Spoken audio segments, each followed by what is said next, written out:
Anda masih di kabar pagi pemirsa, informasi selanjutnya sejumlah pasien di Puskesmas Cikelet Garut Jawa Barat yang lokasinya berdekatan dengan laut mendadak panik saat terjadi gempa bumi yang berkekuatan 6,5 magnitudo di Garut, Jawa Barat. Beginilah kondisi pasien Puskesmas Cikelet, Garut saat diguncang gempa. Para pasien panik keluar ruangan sambil memegang infus. Mereka takut gempa akan berdampak buruk mengingat lokasi puskesmas ini berada sangat dekat dengan laut selatan Garut. Tak hanya pasien, sejumlah keluarga pasien yang tengah menunggu pun turut keluar bangunan karena khawatir jika gempa akan merobohkan bangunan. Sementara itu, petugas puskesmas memastikan tak ada korban jiwa akibat dari gempa tersebut. Bangunan puskesmas juga tidak mengalami kerusakan sehingga pelayanan bisa kembali berjalan normal.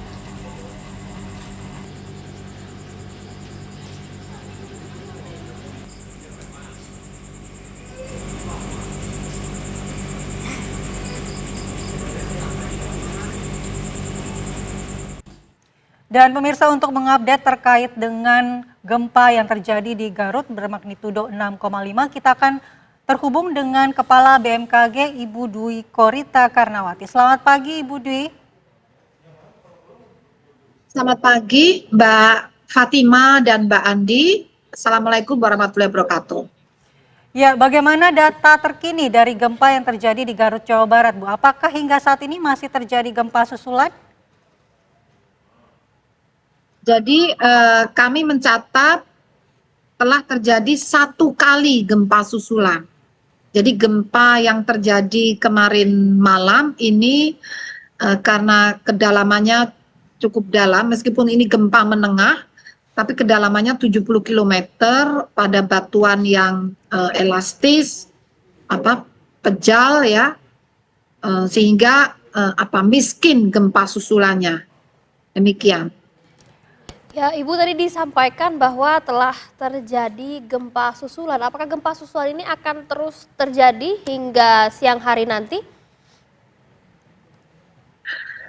Kalau dari perkembangan data yang hanya 1 kali selama hampir 5 jam ya, bahkan 5 jam, ini nampaknya semakin stabil ya, semakin meluruh ya.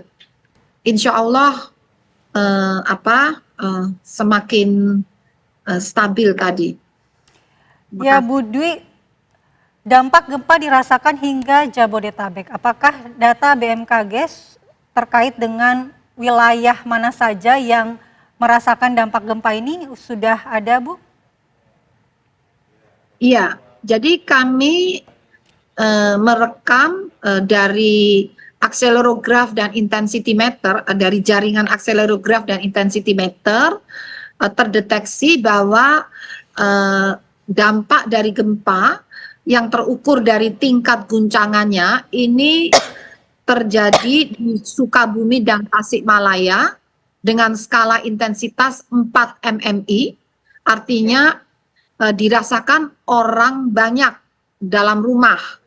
Kemudian juga terjadi di Bandung dan Garut dengan skala intensitas 3 hingga 4 mmi, dan dirasakan di Tangerang, Tangsel atau Tangerang Selatan, Bogor, DKI Jakarta, Kebumen, Banyumas, Cilacap, dan Purwokerto dengan skala intensitas 3 mmi, artinya getaran dirasakan nyata seperti truk yang sedang berlalu. Dirasakan pula di Bantul, daerah istimewa Yogyakarta ya, Bantul, Sleman, Kulon Progo ya, juga di Jawa Timur, di Trenggalek, Malang dengan skala intensitas 2 mmi, artinya getaran dirasakan oleh beberapa orang dan benda-benda ringan yang tergantung itu bergoyang-goyang. Demikian. Ya Bu Dwi, kalau dilihat dari gempa yang terjadi di Garut ini, penyebabnya karena lempengan apa ya Bu? Dan apakah jika melihat dari kondisi tersebut, adakah potensi akan terjadi lagi berdasarkan skema dari lempengan tersebut? Ya, jadi gempa yang terjadi ini diakibatkan oleh tumbukan lempeng Samudra Indo-Australia ya yang menumbuk di bawah lempeng benua Eurasia. Jadi Pulau Jawa ini salah satu bagian terdepan dari benua Eurasia. Jadi menumbuk di bawah Pulau Jawa dan terjadilah pergerakan atau patah tadi pada kedalaman berapa 70 kilometer, yaitu di zona intraslab, dalam zona intraslab. Jadi di dalam lempeng Samudra Indo-Australia. Dan artinya tumbukan itulah yang menyebabkan yang memicu terjadinya gempa bumi. Dan patahnya adalah patahan naik. Jadi tumbukan lempeng memicu terjadinya patahan naik, dan pergerakan patahan inilah yang kita rasakan sebagai getaran gempa bumi. Apakah dengan fenomena ini bisa terjadinya erupsi di sekitar wilayah Jawa Barat? Karena ini kan berkaitan ya Bu ya. Seperti apa informasinya mengenai hal itu? Nah, bisa berkaitan tapi belum tentu. Nah, ini dimonitor oleh Pusat Vulkanologi dan Mitigasi Bencana Geologi. Itu di sana dimonitor terus 24 jam ya. Jadi akan terlihat apakah ada peningkatan aktivitas. Jadi informasinya diperoleh dari Pusat Vulkanologi dan Mitigasi Bencana Geologi ini. Ya Bu, bagaimana sebenarnya jenis dari gempa ini? Karena juga tadi informasinya tidak berpotensi tsunami, ya. Betul ya Bu? Betul, tidak berpotensi tsunami meskipun terjadi di dasar laut, ya. Karena kekuatannya tidak cukup untuk membangkitkan gelombang tsunami, ya. Iya, Ibu. Betul sekali. Apakah memang gempa seperti ini merupakan siklus yang sering terjadi karakteristiknya di wilayah Garut maupun sekitarnya begitu?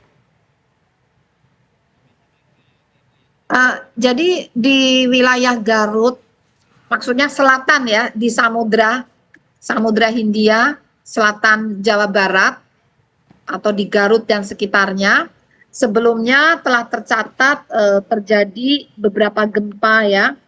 Kami mencatat ada beberapa gempa dan siklusnya di sini sekitar 14 tahunan ini. Jadi yang Garut ini 3 Desember, kemudian di Sukabumi dengan kekuatan 5,6, itu baru tahun 2021 ini yang gempa Sukabumi ya, baru April 2021. Mohon maaf sebentar, ini ya betul. Jadi yang sebelum hari kemarin itu 2022 di tanggal 3 Desember itu di selatan Garut, kemudian di gempa bumi di Sukabumi itu 27 April 2021 magnitudenya 5,6. Yang di Garut 3 Desember 2022 magnitudenya 6,4. Kemudian di Pangandaran juga terjadi tanggal 25 Oktober 2020 ya, magnitudenya 5,6 ya.